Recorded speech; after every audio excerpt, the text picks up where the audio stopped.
हम पढ़ेंगे अरब सागर में आने वाली नदियों के बारे में। सबसे पहली नदी है जो अरब सागर में विलीन हो जाती है, उस नदियों के बारे में पढ़ेंगे। सबसे पहली नदी है जवाई नदी, जिसका उद्गम होता है गोरिया गांव, बाली तहसील पाली से इसका उद्गम होता है और इसका बहाव क्षेत्र है पाली, जालोर और बाड़मेर। सहायक नदियां हैं बांडी, सुकड़ी, खारी। विलय हो जाती है बाड़मेर में लूणी नदी में जाके ये मिल जाती है, जवाई नदी जो 96 किलोमीटर लंबी है। उसके बाद आती है माही नदी, जिसे कांटल की गंगा कहते हैं। इसका उद्गम होता है मध्य प्रदेश के धार जिले में मेहत झील से। बहाव क्षेत्र मध्य प्रदेश, बांसवाड़ा, प्रतापगढ़, डूंगरपुर और गुजरात है। सहायक नदियां हैं इसकी सोम, झाकम, मोरेन, चाप, अनास, हरण, दर, लाखन। राजस्थान में प्रवेश करती है बांसवाड़ा में खांडू गांव से ये प्रवेश करती है माही नदी, और कर्क रेखा जो है माही नदी को 2 बार काटती है। इसका विलय होता है खंबात की खाड़ी, अरब सागर में।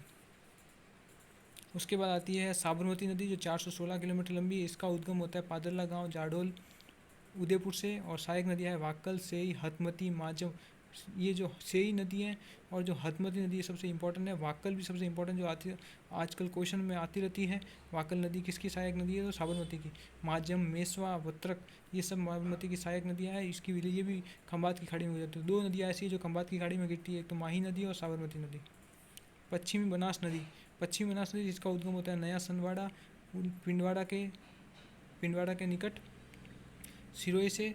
सीपू इसकी सहायक नदी है। आबू रोड और डीसा शहर पश्चिमी बनास के किनारे पर स्थित है। कच्छ की खाड़ी में ये विलीन हो जाती है। फिर आती है सोम नदी। सोम नदी जो निकलती है उदयपुर में बिछा मेड़ा की पहाड़ियों से निकलती है। सहायक नदी है जाखम, जामरी, गोमी, सामरी, टीडी, सारणी। विलय बैनेश्वर धाम, डूंगरपुर में माही नदी में मिल जाती है सोम नदी।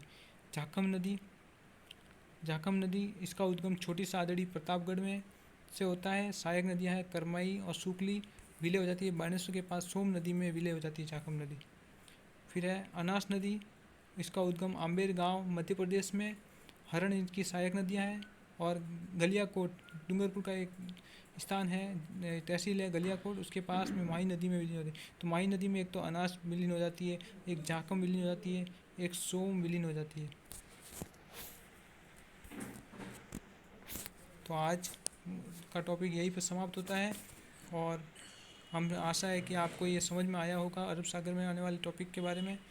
और हमें रिक्वेस्ट है कि आप मेरे चैनल को सब्सक्राइब करें और लाइक करें। धन्यवाद।